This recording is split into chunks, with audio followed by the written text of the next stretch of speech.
بسم اللہ الرحمن الرحیم۔ السلام علیکم۔ آسمانوں اور زمین کی تخلیق کے بعد ہمیں اللہ کی ایک مخلوق کا بہت زیادہ ذکر ملتا ہے، ملائکہ، جنہیں ہم فرشتے بھی کہتے ہیں۔ ہم سے بہت پہلے پیدا کی گئی اور ہماری نظروں سے اوجھل مخلوق، لیکن ہمیں کیسے پتہ چلتا ہے کہ یہ ایگزسٹ کرتے ہیں اور ان کی موجودگی ماننا کیوں ضروری ہے؟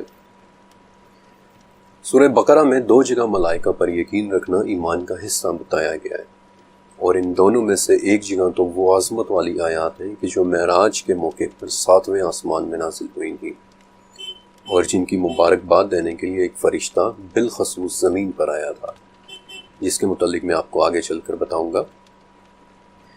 انفیکٹ سورہ نساء میں ایک جگہ تو فرشتوں پر ایمان نہ رکھنا گمراہی کے مترادف بتایا گیا ہے، اور ہمارا آج کا سفر انہی فرشتوں کے بارے میں ہے۔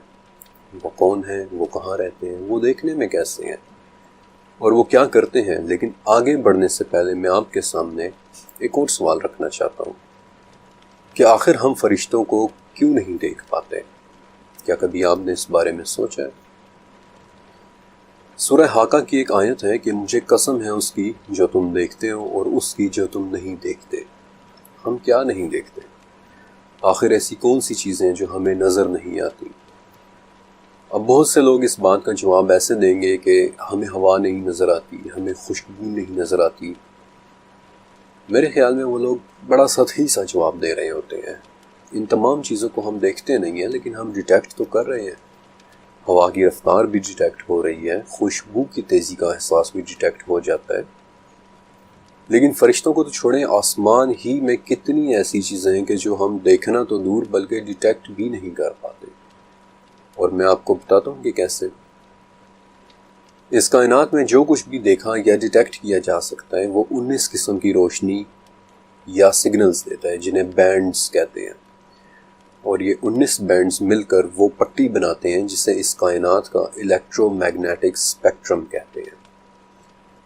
اب ٹیکنیکل زبان میں تو یہ اسپیکٹرم مختلف قسم کی فریکوینسیز، ویو لینتھس اور فوٹون انرجیز کا مجموعہ ہوتا ہے، لیکن سادہ الفاظ میں کوئی بھی وہ چیز جو اس انرجی یا اس مادے کی بنی ہو جسے ہم جانتے ہیں، وہ اس اسپیکٹرم پر کہیں نہ کہیں موجود ہونا چاہیے۔ مثلا موبائل فون سے نکلی ہوئی شعاعیں کہ جو نظر تو نہیں آتی، لیکن وہ ریڈیو ویوز کے بینڈ پر موجود ہیں۔ ایسے ہی مائکرو ویو یا الٹرا وائلٹ شعاعیں کہ جو نظر تو نہیں آتی، لیکن ہم ان کی حدت محسوس کر لیتے ہیں، وہ بھی اسی بینڈ پر موجود ہیں۔ البتہ اس پٹی پر الٹرا وائلٹ اور انفراریڈ کے درمیان ایک چھوٹا سا حصہ پایا جاتا ہے۔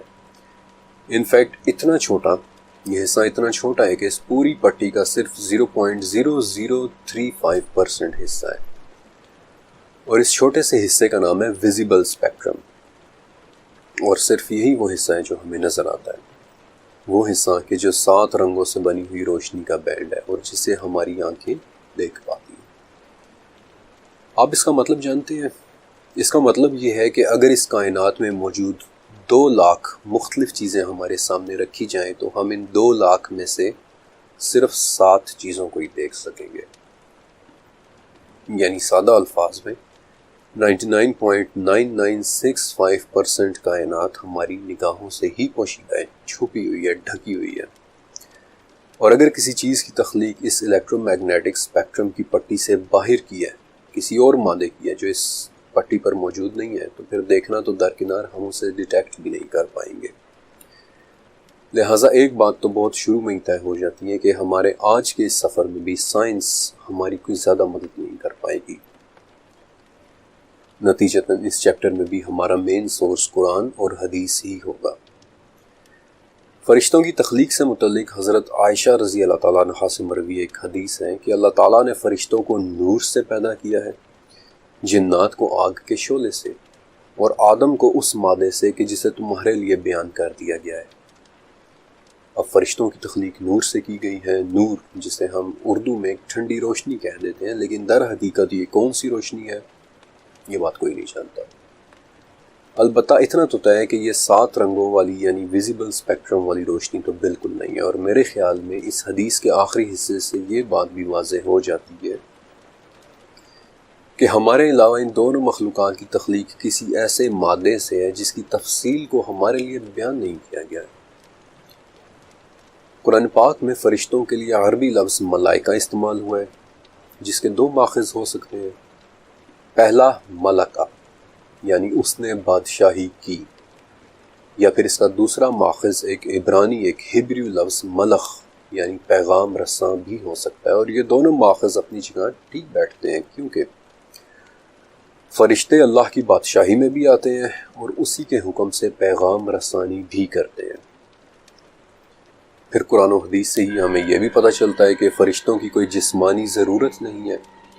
تھک جانا، کھانا پینا، غصہ کرنا یہ ان کی فطرت میں نہیں ہے، الا یہ کہ کسی خاص فرشتے کی تخلیق ہی اس فطرت پر ہوئی ہو۔ آگے چل کر میں آپ کو ایک ایسے فرشتوں کے بارے میں بھی بتاؤں گا کہ جو بنے ہی غصے اور سختی کے لیے۔ اور ابو العالیہ رحمۃ اللہ علیہ فرماتے ہیں کہ تخلیق کے 6 دنوں میں سے ملائکہ کی تخلیق بدھ کے دن ہوئی تھی۔ میں ان فرشتوں سے بات شروع کروں گا کہ جو عام تخلیق کے ہیں، جو انسانوں کے زیادہ قریب رہتے ہیں، اور پھر اپنے سفر میں آہستہ آہستہ میں آپ کو ان سے بڑے فرشتوں، ان سے طاقتور فرشتوں اور ان فرشتوں کے بارے میں بھی بتاؤں گا کہ جو فرشتوں کی ہائرارکی میں سب سے اوپر ہیں۔ انسان کے قریب رہنے والے فرشتے اس کی پیدائش ہی سے اس کے ساتھ منسلک ہو جاتے ہیں۔ اللہ کے نبی صلی اللہ علیہ وآلہ وسلم نے فرمایا تھا کہ انسان کی پیدائش شروع ہوتے ہی اللہ رحم مادر میں ایک فرشتہ مقرر کر دیتا ہے کہ جو کہتا ہے یا رب اب یہ نطفہ ہے، یا رب اب یہ علقہ ہے، یا رب اب یہ مضغہ ہو چکا ہے۔ پھر جب اللہ کے حکم سے ماں کے پیٹ میں انسان کی خلقت پوری ہو جاتی ہے تو وہ پوچھتا ہے کہ یا رب یہ مذکر ہے یا مؤنث، یا رب یہ بدبخت ہوگا یا نیک بخت، یا رب اس کی عمر کتنی ہے، اور یا رب اس کے مقدر میں روزے کتنی ہے۔ اور پھر اللہ کے حکم سے وہ فرشتہ اس انسان کی روزی، اس کی عمر، اس کا رزق اور اس کا نیک یا بد ہونا لکھ دیتا ہے۔ پھر جب وہ فرشتہ فارغ ہو کر چلا جاتا ہے تو ایک دوسرا فرشتہ آ کر اس نومولود یعنی اس بچے کی حفاظت کرتا ہے، یہاں تک کہ اس بچے کو سمجھ بوجھ آ جائے۔ پھر وہ فرشتہ بھی چلا جاتا ہے اور اس کی جگہ انسان کا نامہ اعمال لکھنے والے 2 فرشتے آ جاتے ہیں۔ پھر موت کے وقت وہ 2 فرشتے بھی چلے جاتے ہیں اور ملک الموت یعنی موت کا فرشتہ آ جاتا ہے۔ پھر وہ فرشتہ بھی روح لے کر چلا جاتا ہے اور قبر میں سوال اور جواب کرنے والے فرشتے آتے ہیں جنہیں ہم منکر نکیر کہتے ہیں۔ الغرض انسان کی پیدائش سے لے کر اس کی موت کے بعد تک کچھ فرشتے ہر وقت اس کے قریب ہوتے ہیں۔ لیکن ان فرشتوں کے متعلق ہم کیا جانتے ہیں؟ سورہ انفطار، یقیناً تم پر نگہباں عزت والے لکھنے والے مقرر ہیں کہ جو کچھ تم کرتے ہو وہ اسے جانتے ہیں۔ یہ آیت کرامن کاتبین کے بارے میں ہے۔ کرامن کاتبین ہمارے قریب موجود فرشتوں میں سے 2 فرشتے ہیں۔ یہ وہ فرشتے ہیں کہ جو ہمارے تمام نامہ اعمال لکھ رہے ہیں، لیکن انہیں کرامن یعنی باعزت کیوں کہتے ہیں؟ کیونکہ ابن عباس رضی اللہ تعالیٰ عنہ سے روایت ہے کہ آپ صلی اللہ علیہ وسلم نے فرمایا اللہ نے ان فرشتوں کو بہترین اخلاق عطا فرمائے ہیں، یہ قبیح اعمال کے وقت انسان سے پیچھے ہٹ جاتے ہیں۔ اور ابن ابی حاتم میں روایت ہے کہ کرامن کاتبین نامی یہ 2 فرشتے 2 حالتوں میں انسان سے پیچھے ہٹتے ہیں۔ پہلی حالت کہ جب وہ حالت جنابت میں ہو یا پھر جب وہ غسل کر رہا ہو۔ انہی کرامن کاتبین فرشتوں کا ذکر سورہ یونس میں بھی ہے۔ ہمارے قریب رہنے والے فرشتوں کی ایک اور قسم سورہ رعد میں ہے، معقبات۔ سورہ رعد کی آیت ہے کہ اس کے لیے اس کے آگے اور پیچھے معقبات مقرر ہیں کہ جو اللہ کے حکم سے اس کی حفاظت کرتے ہیں۔ معقبات انسان کے آگے اور پیچھے اس کی حفاظت کے لیے مقرر ہونے والے فرشتے۔ ابن جریر میں تفسیر ابن جریر میں حضرت عثمان رضی اللہ تعالیٰ عنہ سے روایت ہے کہ میں نے آپ صلی اللہ علیہ وسلم سے پوچھا کہ یا رسول اللہ انسان کے ساتھ کتنے فرشتے ہوتے ہیں؟ تو آپ صلی اللہ علیہ وسلم نے 10 فرشتوں کا ذکر کیا تھا، جن میں سے ایک ایسا بھی تھا کہ جو حلق کی حفاظت کرتا ہے، 2 وہ فرشتے کہ جو آنکھوں کی حفاظت کرتے ہیں، اور حضرت علی رضی اللہ تعالیٰ عنہ سے روایت ہے کہ ہر انسان کے ساتھ اس کی حفاظت کرنے والے فرشتے مقرر ہیں، اور اگر اللہ کی مرضی نہ ہو تو کوئی شخص کسی کو چاہ کر بھی قتل نہیں کر سکتا، کیونکہ اس کی حفاظت کے لیے اللہ کے حکم سے اس پر فرشتے اس کی پروٹیکشن کرتے ہیں۔ اور یہ فرشتے صرف 2 حالتوں میں اس کے پاس سے ہٹتے ہیں، ایک تب کہ جب تقدیر میں لکھا ہوا پیش آ جائے، یا پھر جب موت کا وقت آ جائے۔ اور انہی نگہبان پروٹیکٹیو فرشتوں کا ذکر سورہ طارق میں بھی ہے کہ کوئی ایسا نہیں کہ جس پر نگہبان فرشتہ نہ ہو. These are the guardian angels. لیکن اللہ کے خاص لوگوں کے لیے حفاظت بھی خاص ہو جاتی ہے. مثلا سعد بن وقاص نے رضی اللہ تعالیٰ عنہ نے احد کے موقع پر دیکھا کہ دو لوگ سفید کپڑوں میں ملبوس آپ صلی اللہ علیہ وسلم کو اپنی حفاظت میں لیے بڑی سختی کے ساتھ کافروں سے لڑ رہے ہیں. سعد بن وقاص کہتے ہیں کہ ان دونوں کو میں نے نہ ہی کبھی اس سے پہلے دیکھا تھا اور نہ ہی کبھی اس کے بعد دیکھا. سورہ سجدہ میں ہم پر مقرر ایک اور فرشتے کا ذکر ہے. کہہ دیں کہ تمہیں موت کا فرشتہ موت دے گا جو تم پر مقرر کیا گیا ہے. موت کے فرشتے کو قرآن پاک میں صرف ملک الموت یعنی موت کا فرشتہ ہی کہہ کر بلایا گیا ہے. اور ابن ابی حاتم کی روایت میں آپ صلی اللہ علیہ وسلم کی حدیث ہے کہ ملک الموت زمین کے تمام بحری و بری علاقوں سے پوری طرح واقف ہے. وہ اس میں رہنے والوں کے بارے میں روزانہ 5 مرتبہ تحقیق کرتے ہیں کہ ان میں سے کس کی موت کا وقت آ چکا ہے، لیکن اللہ کے حکم کے بغیر وہ چاہ کر بھی کسی کی روح کو قبض نہیں کر سکتے. اسلامک لٹریچر میں موت کے فرشتے کو عموماً حضرت اسرائیل علیہ السلام کے حوالے سے منسوب کیا جاتا ہے. اور آپ کی دلچسپی کے لیے بتا دیتا ہوں کہ اسلام سے سکھ مذہب میں اڈاپٹ کی جانے والی چیزوں میں یہ نام بھی شامل ہے. جہاں گرو گرنتھ کے پہلے اور 5ویں محل میں یعنی چیپٹر میں وہ اسرائیل نامی ایک فرشتے کا ذکر کرتے ہیں کہ جو روگوں کی روحیں نکالتا ہے. لیکن ملک الموت یعنی موت کے فرشتے کے علاوہ سورہ نازیات میں ان کے زیر حکم یعنی ملک الموت کے زیر حکم مزید 2 قسم کے فرشتوں کے متعلق موجود ہے. سورہ نازیات کی پہلی 5 آیات پڑھیے، آپ کو 5 نام نظر آئیں گے: نازیات، ناشطات، سابحات، سابقات اور مدبرات.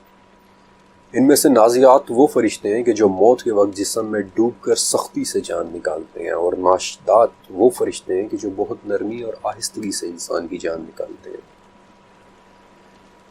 پھر موت کے بعد قبر کے فرشتوں کا تفصیلی ذکر احادیث کی کتابوں میں ملتا ہے.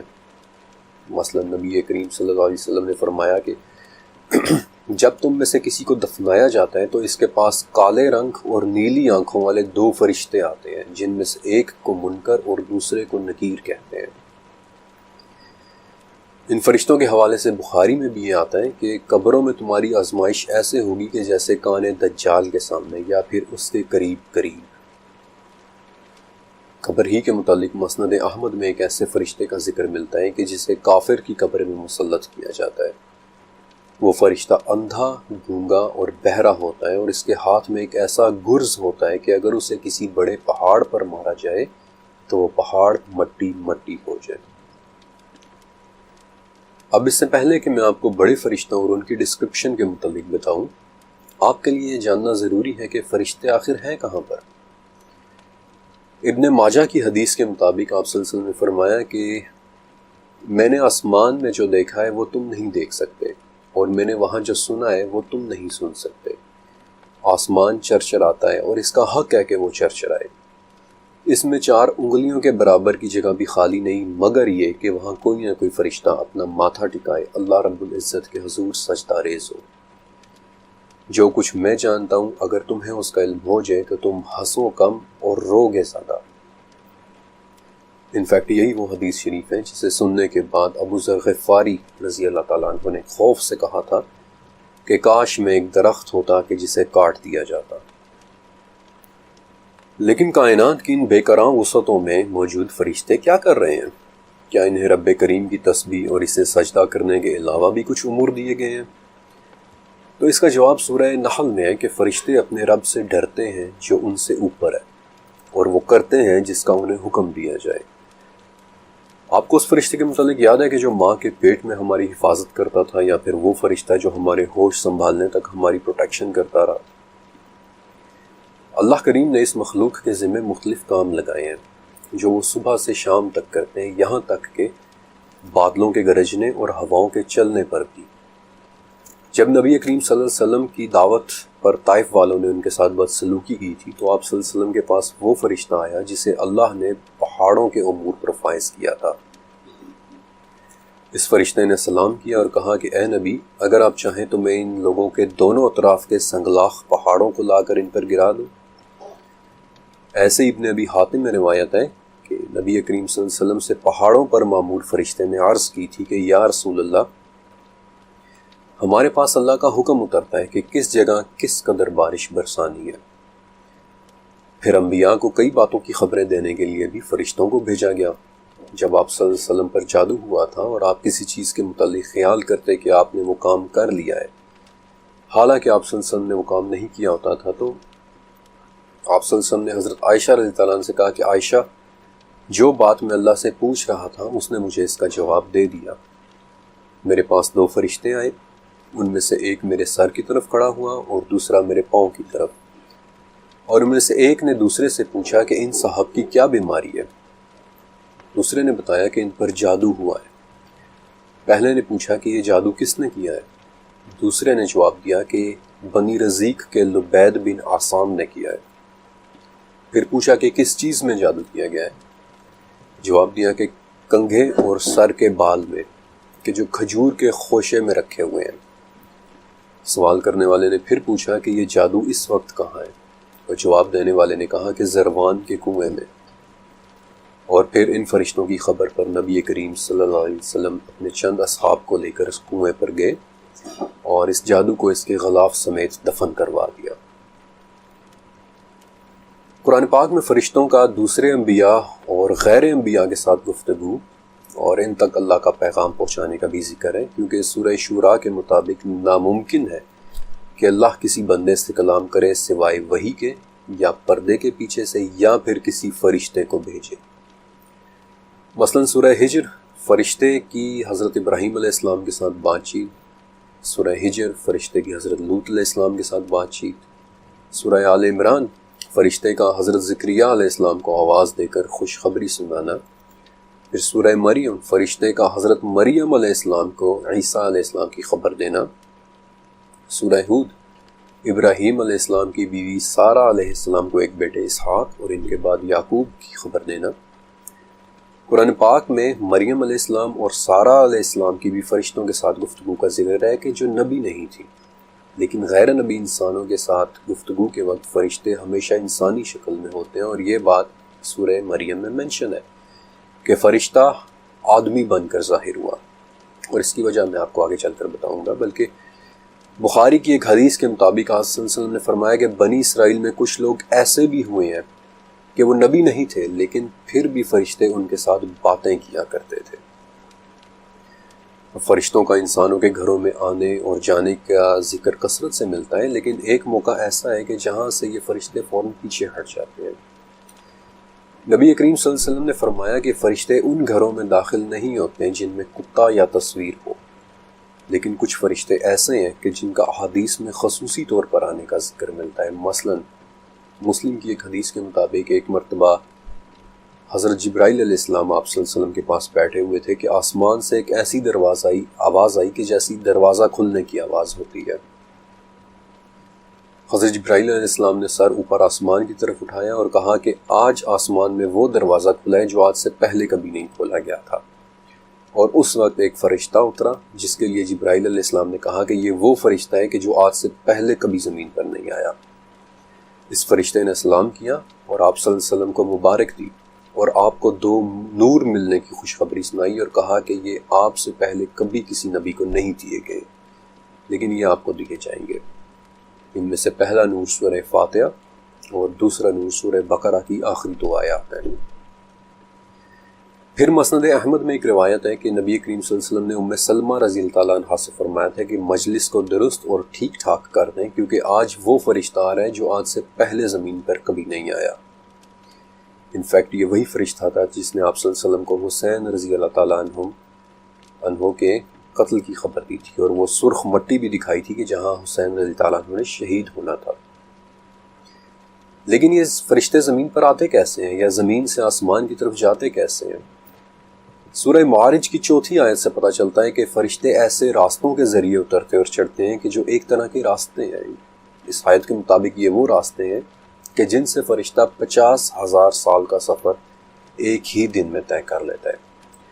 بلکہ ترمذی میں تو فرشتوں کے ان راستوں کو استعمال کرنے کا طریقہ بھی لکھا ہوا ہے۔ کہ کوئی بھی فرشتہ زمین سے لا حول ولا قوت الا باللہ کہے بغیر نہیں اڑ سکتا یا اٹھ سکتا۔ اب بڑے فرشتوں کے متعلق بتانے سے پہلے میں 3 ایسے ناموں کے بارے میں آپ کو بتانا چاہتا ہوں جن کے حوالے سے مجھے زیادہ انفارمیشن نہیں مل سکی، لیکن ان کے فائز ہونے کے مقامات بہت حیرت انگیز ہیں۔ ان میں سے پہلا نام ہے ارتیائیل نامی ایک فرشتہ کا، کہ جو بنی آدم کے دل سے رنج و غم کو دور کرنے پر فائز ہے۔ دوسرے فرشتے کا نام کعب بن احبار سے ملی ایک روایت میں ہے۔ وہ کہتے ہیں کہ جنت میں ایک فرشتہ ہے جس کا نام بھی مجھے معلوم ہے۔ وہ فرشتہ اپنی پیدائش سے لے کر اب تک جنتیوں کے لیے زیور بنا رہا ہے، اور وہ قیامت تک اسی کام میں مگن رہے گا۔ اور اگر اس کے بنائے ہوئے زیورات میں سے ایک کنگن بھی اس دنیا میں آ جائے تو سورج کی روشنی اس طرح مدھم ہو جائے گی کہ جیسے سورج کے نکلنے پر چاند ماند پڑ جاتا ہے۔ اور تیسرا نام ہے سورہ کہف والے ذوالقرنین کا، جنہیں حضرت عمر رضی اللہ تعالیٰ عنہ کے ایک قول کی بنیاد پر کچھ علماء فرشتہ ہی مانتے ہیں۔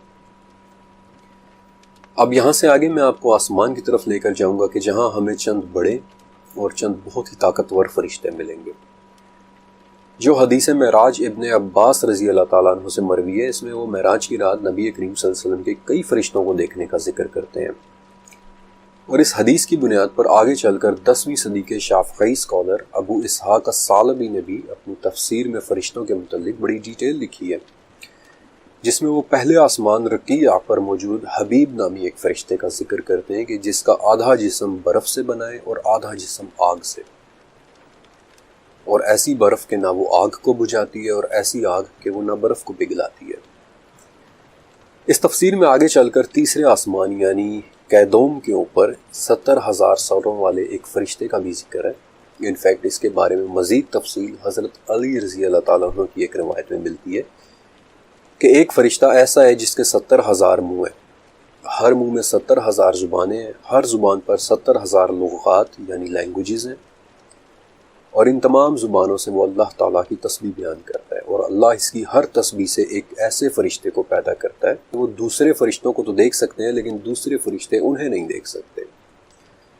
اسی طرح الثعلبی کی تفسیر میں چوتھے آسمان یعنی معونہ پر کسفائیل نام کے ایک فرشتے کا ذکر ہے کہ جو آنسوؤں کا فرشتہ بھی کہلاتا ہے، اور 5ویں آسمان یعنی ریقا پر جہنم کے داروغہ فرشتے مالک کے ہونے کا ذکر ملتا ہے۔ اس فرشتے مالک کے متعلق سورہ زخرف میں ہے کہ جہنمی اس کا نام لے لے کر پکار کر کہیں گے کہ اے مالک، کاش تیرا رب ہمیں موت ہی دے دے، اور وہ جواب میں کہے گا کہ نہیں نہیں، تمہیں ہمیشہ یہی رہنا ہے۔ مالک رب تعالیٰ کے پراسرار ترین فرشتوں میں سے ایک ہے، نہ صرف مالک خود بلکہ ان کے زیر حکم کام کرنے والے تمام فرشتے بھی، اور میں چاہتا ہوں کہ ان کے بارے میں آپ کو ضرور بتاؤں۔ سورہ علق کی 10ویں آیت سے آگے دراصل ایک واقعے کے متعلق ہے۔ مکہ میں ایک واقعہ ہوا تھا، اور یہ واقعہ سلسلۃ الصحیحہ میں رپورٹڈ ہے کہ عمر بن حشام یعنی ابو جہل محمد صلی اللہ علیہ وسلم کو نماز پڑھنے سے روکتا تھا، اور ایک مرتبہ جب آپ صلی اللہ علیہ وسلم حرم شریف کے قریب نماز پڑھ رہے تھے اور ابو جہل وہاں سے گزرا تو وہ چلایا کہ اے محمد، کیا میں نے تجھے نماز پڑھنے سے منع نہیں کیا تھا؟ اور اس پر آپ صلی اللہ علیہ وسلم نے بھی آپ صلی اللہ علیہ وسلم سے سخت دھمکی آمیز باتیں بھی کہی تھیں، لیکن آپ صلی اللہ علیہ وسلم نے بھی اسے کڑا جواب دیا تھا، اور اس پر وہ مزید غصے ہوا اور کہنے لگا کہ اے محمد، تو مجھے کس چیز سے ڈرا رہا ہے؟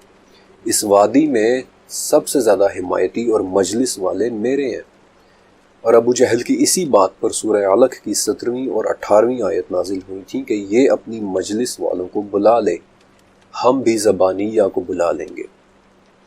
اور صحیح مسلم میں اس سے آگے کے الفاظ ہی ہیں کہ ابو جہل نے آگے بڑھ کر محمد الرسول اللہ صلی اللہ علیہ وسلم کی گردن پر اپنا پاؤں رکھنا چاہا، لیکن وہ اچانک الٹے پاؤں پیچھے ہٹا اور اپنے ہاتھوں سے خود کو بچانے لگا۔ اور جب اس سے پوچھا گیا کہ کیا ہوا تھا تو اس نے بتایا کہ میرے اور محمد کے درمیان آگ کا ایک گڑھا، دہشت ناک منظر اور بہت سارے پر حائل ہو گئے تھے، اور نبی کریم صلی اللہ علیہ وسلم نے فرمایا کہ اگر وہ میرے قریب آتا تو فرشتے اس کی بوٹی بوٹی نوچ لیتے۔ زبانیہ بذات خود ایک بہت ہی پراسرار ٹرم ہے۔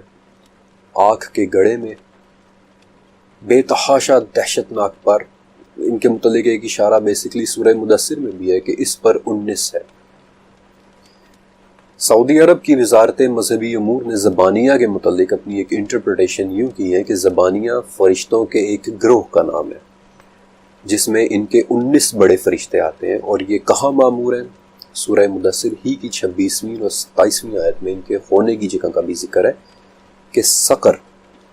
اور یہ سقر کیا ہے؟ اس کا جواب سورہ مدثر میں آنے والے ایک واقعے کے آخر میں ہے۔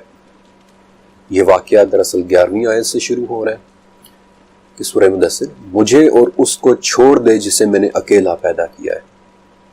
بعض علماء کے نزدیک یہ ولید بن مغیرہ کی طرف اشارہ ہے، اور اس سے آگے کی آیات میں آتا ہے کہ ہم نے اسے بڑی کشادگی دی، اس نے غور کر کے ایک تجویز سوچی، اسے ہلاکت ہو کہ اس نے کیسی تجویز سوچی۔ اس نے دیکھا، اس نے تیوری چڑھائی اور اس نے منہ بنایا، پھر پیچھے ہٹ گیا اور غرور کیا اور کہنے لگا کہ یہ تو صرف ایک جادو ہے جسے کہیں سے نقل کیا گیا ہے۔ ان قریب میں سے سقر میں ڈالوں گا، اور تجھے کیا خبر کہ سقر کیا ہے؟ نہ وہ کسی کو زندہ رہنے دیتی ہے اور نہ ہی وہ کسی کو مرنے دیتی ہے۔ مجھے یہ تو نہیں پتا کہ یہ سب پڑھتے ہوئے آپ کے ذہن میں کیا منظر ہوتا ہے، یہ سب سنتے ہوئے آپ کیا فیل کرتے ہیں، لیکن بعض اوقات ایسی آیات کے بارے میں بولتے ہوئے لکھتے ہوئے جو کیفیت مجھ پر طاری ہوتی ہے، اس کے لیے شاید میرے پاس سے ایک خاموشی کے علاوہ اور کوئی لفظ نہیں ہوتا۔ ان قوی اور ہیبت ناک فرشتوں کے بعد میں آپ کو ایک بہت خوبصورت جگہ کے بارے میں بتانا چاہتا ہوں کہ جس کی اللہ پاک نے سورہ طور میں قسم بھی اٹھائی ہے۔ بیت المعمور، 7ویں آسمان یعنی غریبہ پر موجود ایک عبادت کا جس میں فرشتے عبادت کرتے ہیں۔ بیت المعمور کے معنی ہی آباد اور ایک بھرے ہوئے گھر کے ہے۔ مشکات المصابی کی حدیث کے مطابق یہ عبادت گھر فرشتوں سے اس طرح بھرا ہوا رہتا ہے کہ روزانہ 70,000 فرشتے اس میں عبادت کے لیے آتے ہیں، اور پھر دوبارہ قیامت تک ان کی باری نہیں آتی۔ یہی وہ بیت المعمور ہے جس کی دیوار کے ساتھ نبی کریم صلی اللہ علیہ وسلم نے معراج کی رات حضرت ابراہیم علیہ السلام کو ٹیک لگائے بیٹھے دیکھا تھا۔ اس میں عبادت کرتے فرشتوں کے حوالے سے صحیح مسلم میں ایک بہت پیاری حدیث ہے۔ نبی کریم صلی اللہ علیہ وسلم نے فرمایا کہ ہمیں یعنی مسلمانوں کو لوگوں پر 3 باتوں کے ذریعے فضیلت دی گئی ہے، جن میں سے ایک یہ ہے کہ ہماری صفیں فرشتوں کی صفوں کی طرح بنائی گئی ہیں۔ ان کے بعد میں آپ کو ان 2 میں سے ایک ایسے فرشتے کے متعلق بتانا چاہتا ہوں جن کا نام نہ صرف قرآن پاک میں منشن ہے بلکہ اللہ تعالیٰ نے فرمایا ہے کہ جو ان کا دشمن ہے وہ خود اللہ کا دشمن ہے۔ حضرت میکائیل علیہ السلام، جنہیں علماء اس بات سے منسوب کرتے ہیں کہ اللہ نے ان کے ذمے اپنی مخلوق کو روزی پہنچانے کی ذمہ داری دے رکھی ہے، یا پھر کچھ علماء کے مطابق یہ ان فرشتوں کو کمانڈ کرتے ہیں کہ جو قدرت کے قوانین پر مامور ہے، مثلا نباتات کا اگانا یا بارش کا برسانا وغیرہ۔ اور یہ ان فرشتوں میں سے بھی ہیں جن پر آپ صلی اللہ علیہ وسلم نے اپنی دعا میں سلامتی بھی بھیجی ہے۔ مسند احمد میں علی بن حسین رحمۃ اللہ علیہ کہتے ہیں کہ حضرت میکائیل علیہ السلام کا نام عبید اللہ ہے۔ سلسلۃ الصحیحہ کی ایک حدیث کے مطابق نبی کریم صلی اللہ علیہ وسلم نے ایک مرتبہ جبرائیل علیہ السلام سے پوچھا کہ جبرائیل، میں نے کبھی میکائیل کو ہنستے ہوئے نہیں دیکھا۔ تو جبرائیل علیہ السلام نے عرض کیا کہ یا رسول اللہ صلی اللہ علیہ وسلم، جب سے جہنم بنی ہے میکائیل ہنسے نہیں ہے۔ اس سے آگے مسند احمد کی حدیث میں ملتا ہے کہ پھر آپ صلی اللہ علیہ وسلم نے پوچھا کیا میکائیل نے آپ سے مزاحن کبھی کوئی بات کہی ہے؟ تو اس پر جبرائیل بولے کہ وہ مجھ سے مزاحن صرف اتنا ہی پوچھ سکتے ہیں کہ کہیں میں بھی آگ سے تو نہیں بنا۔ میکائیل علیہ السلام کے بعد ایک اور بڑے فرشتے جنہیں اللہ نے ایک بہت بڑے کام کے لیے مامور کر رکھا ہے، قیامت کے دن سور کے پھونکنے پر۔ سور کے جو ترمذی کے مطابق ایک سینگ جیسی کوئی چیز ہے کہ جس میں پھونکے جانے کے بعد قیامت نے واقع ہو جانا۔ مسند احمد میں آپ صلی اللہ علیہ وسلم فرماتے ہیں کہ میں کیسے آرام کر سکتا ہوں جبکہ اسرافیل سور پر منہ لگائے ہوئے اس میں پھونکنے کو تیار کھڑے ہیں اور وہ صرف حکم الہی کے منتظر ہیں۔ ابو ہریرہ رضی اللہ عنہ سے روایت ہے کہ آپ صلی اللہ علیہ وسلم فرمایا جب سے اسرافیل کو سور پھونکنے کی ذمہ داری دی گئی ہے وہ تیار حالت میں عرش کی طرف نظریں جمائے کھڑے دیکھ رہے ہیں، اس ڈر سے کہ کہیں انہیں آنکھ کے جھپکنے سے پہلے ہی حکم نہ دے دیا جائے، اور ان کی آنکھیں ایسی ہیں کہ جیسے چمکدار ستارے۔ اسرافیل علیہ السلام کے بعد وہ فرشتہ کہ جن کے نام سے تقریباً سبھی مسلمان واقف ہیں، حضرت جبرائیل علیہ السلام، جن کا 4 مرتبہ قرآن پاک میں نام سے ذکر ہے، 2 مرتبہ سورہ بقرہ میں، سورہ نحل اور سورہ تحریم میں، اور 2 جگہ انہیں ایک زبردست قوت والا اور ایک امانت دار فرشتہ کہا گیا ہے، یعنی کہ سورہ نجم اور سورہ شعراء میں۔ جبرائیل علیہ السلام وہ فرشتے ہیں کہ جنہوں نے کئی انبیاء کے ساتھ کمیونیکیٹ کیا ہے، اور ان کے سپورٹ بڑی ہی طاقت اور قوت والے کام ہیں، مثلاً وحی کا لانا یا قوموں پر شدت والا عذاب لانا۔ علی بن حسین رحمۃ اللہ علیہ کہتے ہیں کہ ان کا نام عبداللہ ہے۔ یہی وہ فرشتے ہیں کہ جو پہلی وحی یعنی اقرا بسم ربک الذی خلق لے کر نازل ہوئے تھے، اور یہی وہ فرشتے ہیں کہ جو آپ صلی اللہ علیہ وسلم کو اپنے ساتھ معراج کی رات 7ویں آسمان پر اور سدرۃ المنتہا تک لے کر گئے تھے۔ جبرائیل علیہ السلام آپ صلی اللہ علیہ وسلم کی خدمت میں کبھی داہیہ بن خلیفہ قلبی کی شکل میں آتے ہیں، اور کبھی ایک ایسے شخص کی صورت میں کہ جس کے کپڑے نہایت سفید اور بال انتہائی کالے ہوتے ہیں۔ جبرائیل علیہ السلام وہ فرشتے ہیں کہ جنہیں آپ صلی اللہ علیہ وسلم نے 2 مرتبہ ان کی اصل حالت میں دیکھا ہے، ایک مرتبہ مکہ میں اور ایک مرتبہ معراج کی رات سدرۃ المنتہا کے پاس۔ جبرائیل علیہ السلام کی اصل صورت ایسی ہے کہ ایک بہت ہی عظیم الشان قوت والا فرشتہ کہ جن کے 600 گہرے سبز رنگ کے پر ہیں، جن میں سے ہر ایک پر پورے کے پورے افق پر چھایا ہوا ہے، اور ہر ایک پر میں سے موتی، زمرد، یاقوت اور جواہرات جیسی اشیاء جھڑ رہی ہوتی ہیں، اور جن کی حقیقت سوائے اللہ رب العزت کی اور کوئی نہیں جانتا۔ اس فرشتے کو مکہ میں دیکھنے والے واقعے کے بارے میں نبی محمد صلی اللہ علیہ وسلم فرماتے ہیں کہ میں غار ہیرا میں اعتکاف کے بعد وادی میں اترا اور چلا جا رہا تھا کہ میں نے آواز سنی۔ میں نے آگے پیچھے دائیں بائیں دیکھا لیکن کوئی نظر نہیں آیا۔ مجھے پھر وہ آواز سنائی دی اور میں نے پھر دیکھا، اور جب تیسری مرتبہ آواز سنائی دی تو میں نے سر اوپر اٹھا کے دیکھا تو اسی فرشتے کو زمین اور آسمان کے درمیان ایک کرسی پر بیٹھے ہوئے پایا کہ جو میرے پاس غار ہیرا میں آیا تھا۔ میں اس سے ڈر گیا، یہاں تک کہ میں زمین پر گر پڑا اور گھر آنے پر کمبل اوڑھنے کی خواہش ظاہر کر دی۔ اور اس موقع پر پھر سورہ مدثر کی وہ آیات نازل ہوئی تھی کہ اے کپڑا اوڑھنے والے اٹھ اور آگاہ کر دے۔ اور دوسری مرتبہ جبرائیل علیہ السلام کو ان کی اصل شکل میں دیکھنے والے واقعے کے بارے میں آپ کو اس چیپٹر کے آخر میں بتاؤں گا، لیکن جبرائیل اور ایک اور فرشتے کے متعلق مسند احمد میں ایک واقعہ درج ہے کہ ایک مرتبہ آپ صلی اللہ علیہ وسلم کی خدمت میں کچھ یہودی آئے اور کہا کہ ہم آپ سے 5 سوالات کریں گے، اور اگر آپ ہمیں ان کے جوابات دے دیں تو ہم پہچان لیں گے، ہم آپ کو ریکوگنائز کر لیں گے کہ آپ ہی نبی ہیں، اور پھر ہم آپ کی اتباع بھی کریں گے۔ بلکہ نبی کریم صلی اللہ علیہ وسلم نے اس پر ان سے عہد بھی لیا تھا۔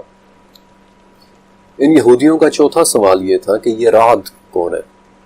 آپ صلی اللہ علیہ وسلم نے فرمایا کہ رعد اللہ کے فرشتوں میں سے ایک فرشتہ ہے جس کے ذمہ بادل ہے، اور اس کے ہاتھ میں آگ کا ایک کوڑا ہے کہ جس کے ساتھ وہ ان بادلوں کو چلاتا چلا جاتا ہے اس جگہ پر جہاں اللہ نے انہیں چلانے کا حکم دیا ہوتا ہے۔ یہودیوں نے کہا کہ یہ آواز کیا ہے کہ جو اس کی سنی جاتی ہے؟ آپ صلی اللہ علیہ وسلم نے فرمایا کہ یہ اس کے کوڑے کی آواز ہے۔ انہوں نے کہا کہ آپ صلی اللہ علیہ وسلم نے سچ کہا، اور پھر انہوں نے اپنا 5واں سوال کیا کہ ہر نبی کے لیے ایک فرشتہ مقرر ہوتا ہے کہ جو اس کے پاس وحی لے کر آتا ہے، آپ کا ساتھی فرشتہ کون ہے؟ اس پر آپ صلی اللہ علیہ وسلم نے جواب دیا کہ میرا ساتھی فرشتہ جبرائیل ہے۔ اور جب یہودیوں نے جبرائیل علیہ السلام کا نام سنا تو وہ اٹھ کھڑے ہوئے اور کہنے لگے کہ جبرائیل، یہ فرشتہ تو جنگ، لڑائی اور عذاب لے کر آتا ہے، یہ تو ہمارا دشمن فرشتہ ہے۔ ہاں اگر آپ میکائیل کہتے کہ جو رحمت، نباتات اور بارش لے کر آتا ہے تو ہم آپ کی بات مان لیتے۔ اور پھر اسی پر سورہ بقرہ کی وہ آیت نازل ہوئی تھی کہ جو شخص جبرائیل کا دشمن ہو جس نے آپ کے دل پر اللہ کا پیغام اتارا ہے تو اللہ بھی اس کا دشمن ہے۔ اب یہاں سے اس چیپٹر کا وہ حصہ شروع ہوتا ہے کہ جس کے اندر میں فرشتوں کی شکل و صورت کے بارے میں بات کروں گا۔ اب زیادہ تر انسان جب فرشتوں کے متعلق سوچتے ہیں تو وہ یہی تصور کرتے ہیں کہ ایک بہت ہی خوبصورت اور معصوم سی صورت، اور شاید اسی وجہ سے جب عزیز مصر کی بیوی کی محفل میں آنے والی عورتوں نے یوسف علیہ السلام کو دیکھا اور اپنی انگلیاں کاٹ لیں تو سورہ یوسف کے مطابق ان کی زبان سے یہ نکلا کہ حاشا اللہ، یہ انسان نہیں بلکہ کوئی بہت ہی بزرگ فرشتہ ہے۔ لیکن تمام فرشتے ایسے نہیں ہیں۔ اگر آپ کو منکر نکیر کا چہرہ یاد ہے کہ سیاہ رنگت اور نیلی آنکھیں، یا پھر زبانیہ، آگ کے گڑھے میں بہت سارے پر، یا پھر پہلے آسمان رقیہ پر موجود وہ فرشتہ کہ جس کا آدھا جسم برف کا ہے اور آدھا جسم آگ کا بنا ہوا ہے، یا پھر تیسرے آسمان کیدوم پر موجود 70,000 سروں والا وہ فرشتہ کہ جس کے 70,000 منہ ہیں اور ہر منہ میں 70,000 زبانیں ہیں۔ ذرا ان مناظر کو اپنے تصور میں لائیں۔ میرا نہیں خیال کہ 70,000 سر امیجن کر کے آپ کا دل دہلے بغیر رہ نہیں سکے گا۔ قرآن پاک میں ایک جگہ فرشتوں کی ایک ڈسکرپشن بتائی گئی ہے کہ ان کے پر ہوتے ہیں۔ سورہ فاطر کی پہلی آیت میں 2 2 3 3 اور 4 4 پروں والے فرشتوں کا ذکر ہے، اور یہ بھی کہ اللہ اپنی مخلوق میں جو چاہتا ہے زیادہ کرتا ہے۔ ابن عمر رضی اللہ تعالیٰ عنہ فرماتے ہیں کہ نبی کریم صلی اللہ علیہ وسلم کے زمانے میں غیر شادی شدہ نوجوان تھا اور مسجد نبی میں سویا کرتا تھا، اور میں دیکھتا کہ جو شخص بھی کوئی خواب دیکھتا وہ آپ صلی اللہ علیہ وسلم سے اس کا تذکرہ کرتا۔ تو ایک دن میں نے سوچا کہ اے اللہ، اگر تیرے نزدیک مجھ میں کوئی خیر ہے تو مجھے بھی کوئی خواب دکھا تاکہ میں بھی باقی لوگوں کی طرح آپ صلی اللہ علیہ وسلم سے اس کی تعبیر پوچھ سکوں۔ ابن عمر کہتے ہیں کہ پھر میں سویا اور میں نے 2 فرشتے دیکھے جو میرے پاس آئے اور وہ مجھے لے کر چلے، اور پھر ان کے ساتھ ایک تیسرا فرشتہ بھی آ گیا اور اس نے مجھ سے کہا، ڈرو نہیں، تم نیک آدمی ہو۔ اور پھر یہ حدیث آگے چلتی ہے۔ لیکن کیا وجہ کہ فرشتے نے انہیں نہ ڈرنے کا کہہ کر تسلی دی، بلکہ بائبل میں اکثر مقامات پر جہاں فرشتے کی بات چیت کا تذکرہ آتا ہے وہ مقام ہمیشہ ڈرو نہیں سے شروع ہوتا ہے، فیئر ناٹ۔ 7ویں صدی کے اسکالر محمد بن مسلم برق نامی ایک فرشتے کے بارے میں بتاتے ہیں کہ جس کے 4 منہ ہیں، ایک منہ انسان جیسا، ایک منہ بیل جیسا، ایک منہ شیر جیسا اور ایک منہ گدھ جیسا، اور جب وہ دم ہلاتا ہے تو بجلی کڑکتی ہے۔ اب ذرا ان 4 جانوروں کے سروں والے فرشتے کو امیجن کریں کہ اگر وہ آپ کے سامنے آ جائے تو آئی ڈونٹ تھنک کہ آپ اسے آسانی سے برداشت کر پائیں گے۔ انجیل میں 4 قسم کے فرشتوں کی بڑی ڈیٹیل ڈسکرپشن یا تفصیلی ڈسکرپشن ملتی ہے۔ پہلی قسم ہے چربمز۔ یہ وہ فرشتے ہیں کہ جو انجیل کے مطابق ایک ہائیبرڈ قسم کی شبیہ رکھتے ہیں۔ مثلا بائبل میں ان کے 4 پر بتائے گئے ہیں، جن میں سے 2 پر ان کے جسم کو چھپاتے ہیں اور 2 پر ان کی اڑان کے لیے استعمال ہوتے ہیں۔ دوسری قسم ہے ملاکمز، کہ جو ہیبریو لفظ ملخ سے نکلا ہے، یعنی کہ پیغام لانے والے، اور بائبل کے مطابق دیکھنے میں یہ انسانوں کے سب سے زیادہ مماثلت رکھنے والے فرشتے ہیں، یعنی کہ انسان کی صورت میں آنا جانا وغیرہ۔ تیسری قسم ہے سیرافیمز، اور ان کا ذکر بک آف ایزایا میں ہے، جس کے مطابق ان کے 6 پر ہوتے ہیں، جن میں سے 2 پر تو اڑنے کے لیے استعمال ہوتے ہیں، 2 پر اپنے سر کو چھپانے کے لیے اور 2 پر اپنے پیروں کو چھپانے کے لیے۔ اور اگر بھی آپ ترکی گئے ہو یا آپ نے ہایا صوفیہ وزٹ کیا ہو تو ہایا صوفیہ کی چھت پر بنی ہوئی تصویر دراصل سیرافیمز ہی کی ہے۔ اور بائبل کے مطابق چوتھی قسم اوفانمز ہے، کہ جو شاید سب سے زیادہ عجیب شکل کے فرشتے ہیں، آسمان میں اڑتے ہوئے سونے کے پہیوں جیسے فرشتے جن کے باہر کئی آنکھیں بنی ہوئی ہوتی ہیں۔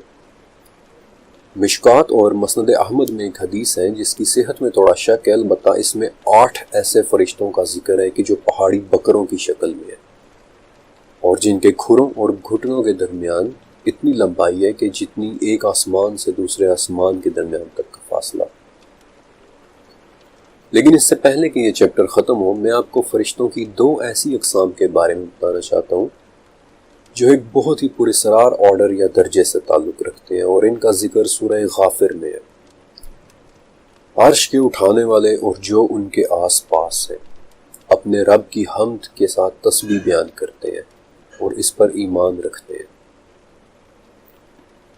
عرش کے اٹھانے والے 8 فرشتے جن کے بارے میں جابر رضی اللہ تعالیٰ عنہ کہتے ہیں کہ مجھے اجازت دی گئی ہے کہ اللہ کے عرش کو اٹھانے والے فرشتوں میں سے ایک فرشتے کے بارے میں بتاؤں کہ اس کے کان سے لے کر اس کے کندھے تک کا فاصلہ 700 سال کا ہے۔ ابن عباس رضی اللہ تعالیٰ عنہ سے مروی ایک حدیث کا مفہوم ہے کہ جب ہمارا رب کسی کام کا فیصلہ کرتا ہے تو عرش کے اٹھانے والے فرشتے اس کی تسبیح بیان کرتے ہیں۔ پھر ان کے قریب والے فرشتے بھی اس کی تسبیح بیان کرتے ہیں، اور ایسے ایک ایک کر کے وہ تسبیح نچلے آسمانوں تک آتی ہے، یہاں تک کہ دنیا کے آسمان تک پہنچ جاتی ہے۔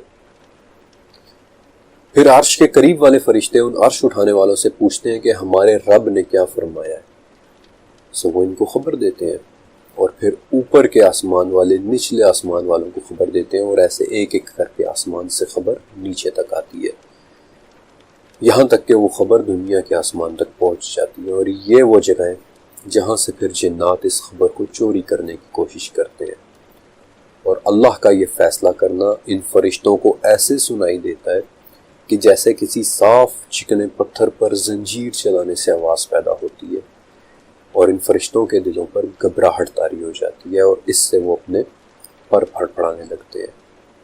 اور عرش کو اٹھانے والوں کے آس پاس یہ کون سے فرشتے ہیں؟ ان کا ذکر مجھے قرآن پاک میں 4 مختلف مقامات پر ملا، جہاں انہیں مقربون کا نام دیا گیا ہے، یعنی قریب رہنے والے مقرب فرشتے۔ سورہ مطففین، سورہ نساء، سورہ غافر اور سورہ حامیم سجدہ، بلکہ سورہ حامیم سجدہ کے مطابق مقربون عرش اٹھانے والوں سے مختلف آرڈر یا درجے کے فرشتے ہیں کہ جو ہر وقت سبحان اللہ کی تسبیح بیان کرتے ہیں۔ سورہ مطففین کے مطابق یہی وہ مقربون ہے کہ جو عرش کے قریب موجود علیین کو دیکھ رہے ہیں۔ علیین کہ جس کا مطلب بلندیوں کی بھی بلندیاں ہیں، ایک لکھی ہوئی کتاب ہے جہاں نیکوں کی روحیں اور ان کے نامہ اعمال محفوظ کیے جاتے ہیں، اور مقربون ہمیشہ اس کے پاس رہتے ہیں۔ یہی وہ مقربون ہے کہ جن کے متعلق خواجہ میر درد نے وہ مشہور شعر بھی لکھا تھا کہ درد دل کے واسطے پیدا کیا انسان کو، ورنہ طاعت کے لیے کچھ کم نہ تھے کروبیاں۔ مقربون، کروبیاں، حمد بیان کرنے والے فرشتے۔ اور حیرت کی بات یہ ہے کہ 3500 سال پرانے عاشوری لٹریچر کی سٹڈی کے دوران مجھے ایک لفظ ملا تھا کارب، کہ جو ایک ایسی مخلوق کے لیے استعمال ہوتا ہے جو ہر وقت تعریف بیان کرتی ہے۔ اور ان مقربون یا کروبیاں کے متعلق بہت زیادہ تفصیل ایک 13ویں صدی میں لکھی جانے والی کتاب العجائب و غرائب الموجودات اس کے اندر بھی ہیں، لیکن وہ تفصیل پھر کسی اور دن کے لیے۔ 7ویں آسمان غریبہ سے لے کر عرش تک، ان دونوں کے درمیان عرش کے اٹھانے والے فرشتوں، اسرافیل اور مقربون کے علاوہ اور کون کون سے فرشتے ہیں یہ ہمارے علم سے باہر کی بات ہے، اس سے آگے کیا ہے کوئی نہیں جانتا۔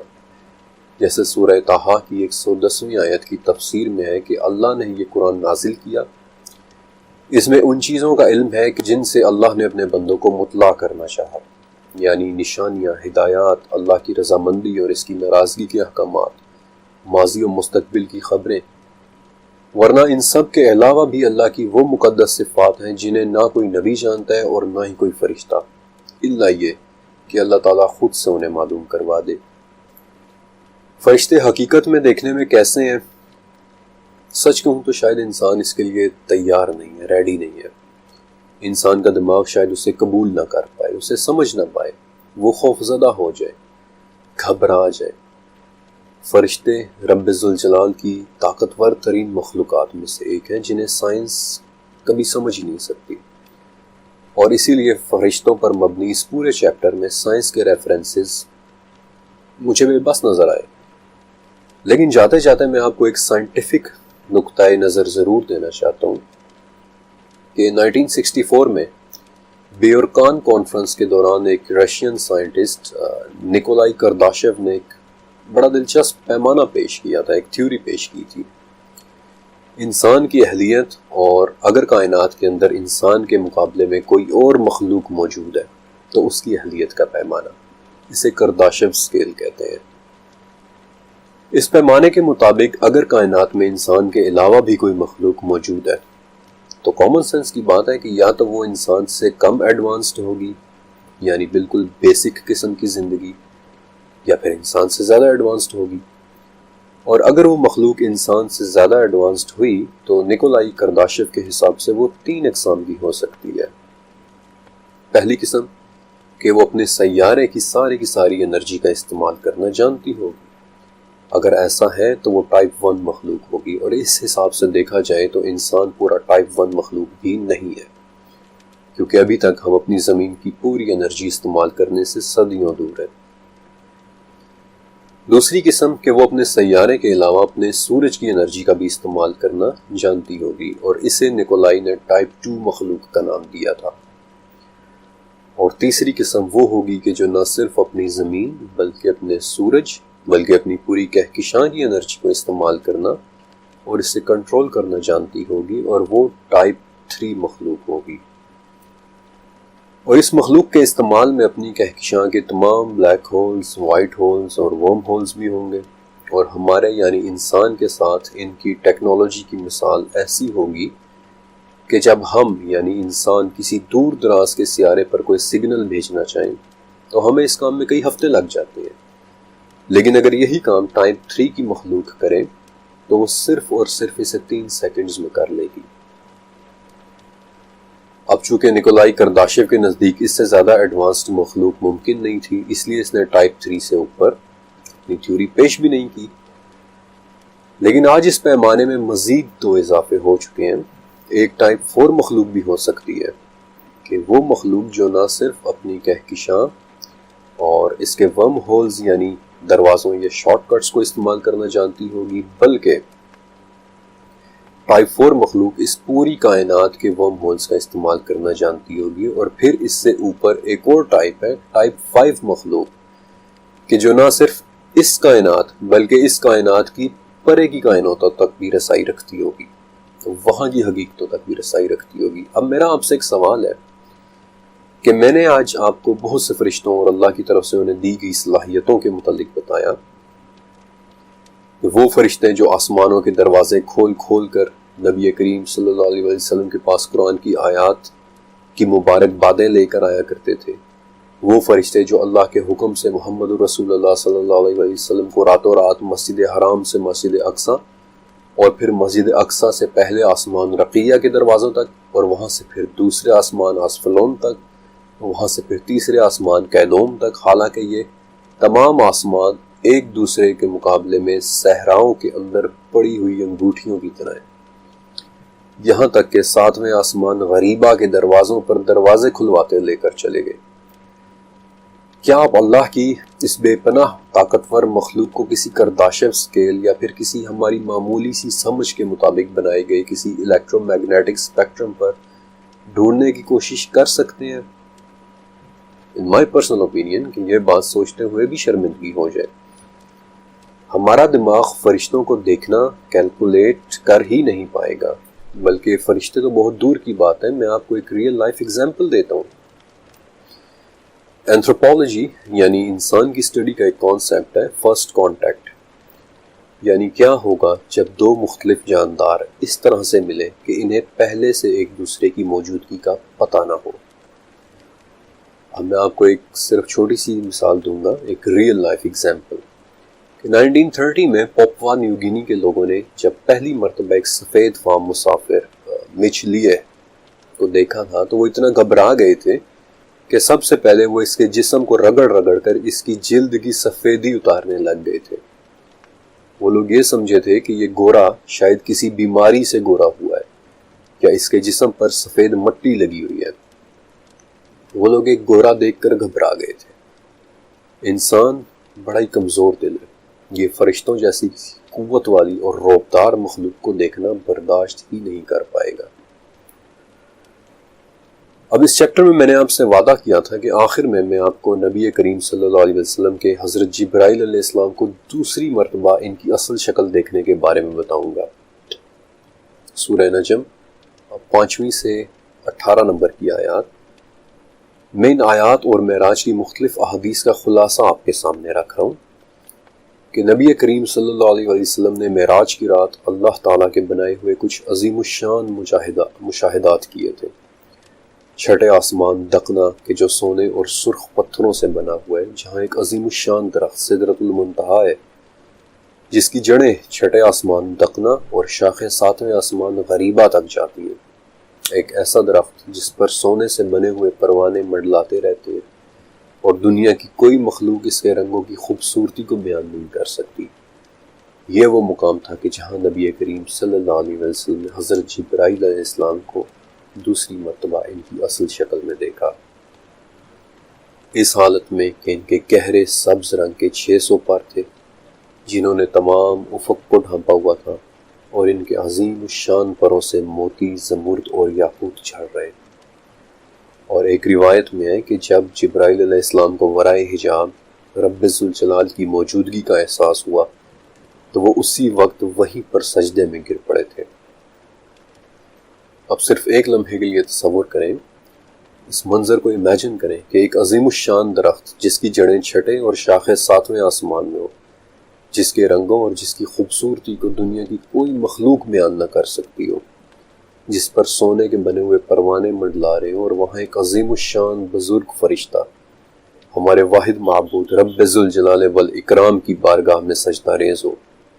اپنی 35 سالہ زندگی کے دوران میں نے اس سے زیادہ طاقتور اور اس سے زیادہ خوبصورت منظر کبھی بھی تصور نہیں کیا۔ اور اسی لیے سورہ نجم کی 18ویں آیت میں آتا ہے کہ بے شک اس نے اپنے رب ذوالجلال کی بڑی بڑی نشانیوں میں سے بعض نشانیاں دیکھ لی۔ اس چیپٹر کا اختتام میں ترمذی کی ایک بڑی پیاری حدیث کے ساتھ کرنا چاہتا ہوں کہ حضرت محمد مصطفیٰ صلی اللہ علیہ وسلم نے فرمایا کہ کچھ فرشتے ایسے بھی ہیں کہ جو زمین میں گھومتے پھرتے رہتے ہیں، جب وہ کسی قوم کو اللہ کا ذکر کرتے پاتے ہیں تو وہ ان کے پاس بیٹھ جاتے ہیں، اور بعد میں جب یہ فرشتے آسمان کی طرف جاتے ہیں تو اللہ تعالیٰ ان سے پوچھتا ہے کہ میرے بندے کیا کر رہے ہیں، حالانکہ وہ خوب جانتا ہے۔ فرشتے جواب دیتے ہیں کہ یا رب وہ تیری تعریف اور بزرگی بیان کر رہے ہیں۔ اللہ فرماتا ہے کہ کیا انہوں نے مجھے دیکھا ہے؟ فرشتے کہتے ہیں کہ اللہ انہوں نے آپ کو نہیں دیکھا۔ پھر اللہ فرماتا ہے کہ اگر وہ مجھے دیکھ لیتے تو کیا ہوتا؟ پھر وہ پوچھتا ہے کہ وہ لوگ کیا چاہتے ہیں اور کیا مانگتے ہیں؟ فرشتے کہتے ہیں کہ یا رب وہ جنت مانگتے ہیں۔ اللہ تعالیٰ پوچھتا ہے کہ کیا انہوں نے جنت دیکھی ہے؟ فرشتے کہتے ہیں کہ نہیں یا رب انہوں نے جنت نہیں دیکھی۔ تو اللہ فرماتا ہے کہ اگر وہ دیکھ لیتے تو کیا ہوتا؟ پھر اللہ تعالیٰ پوچھتا ہے کہ وہ کس چیز سے دور بھاگتے ہیں؟ فرشتے کہتے ہیں کہ یا رب وہ جہنم سے بچنا چاہتے ہیں۔ اللہ تعالیٰ پوچھتا ہے کہ کیا انہوں نے جہنم کو دیکھا ہے؟ فرشتے کہتے ہیں کہ نہیں یا رب۔ اللہ تعالیٰ فرماتا ہے کہ اگر وہ دیکھ لیتے تو کیا ہوتا؟ اور پھر اللہ تعالیٰ ان فرشتوں سے فرماتا ہے کہ میں تمہیں گواہ بنا کر کہتا ہوں کہ میں نے ان سب لوگوں کی مغفرت کر دی ہے۔ فرشتے کہتے ہیں کہ یا اللہ ان میں ایک شخص ایسا بھی تھا کہ جو مجلس میں آپ کے ذکر کے لیے نہیں بلکہ اپنے کسی کام کے لیے آیا تھا۔ اللہ تعالیٰ پھر فرماتا ہے کہ وہ لوگ ایسے ہیں کہ ان کا ہم نشین بھی محروم نہیں رہ سکتا، تم گواہ رہو کہ میں نے اس شخص کو بھی بخش دیا کہ جو ان کے پاس اپنی ضرورت سے آیا تھا۔ سچ کہوں تو مجھے اپنا آپ اس آخری شخص کی طرح لگتا ہے کہ جو علم کی تلاش میں صرف اس لیے پھرتا ہے کہ وہ اپنے رب کی بڑائی بیان کر سکے، اور یہ ڈاکیومنٹری لکھنے کی وجہ صرف اور صرف یہی تھی کہ میں اپنے اللہ کا ذکر بیان کروں۔ شاید اللہ ان فرشتوں کو گواہ بنا کر مجھے بھی معاف کر دے۔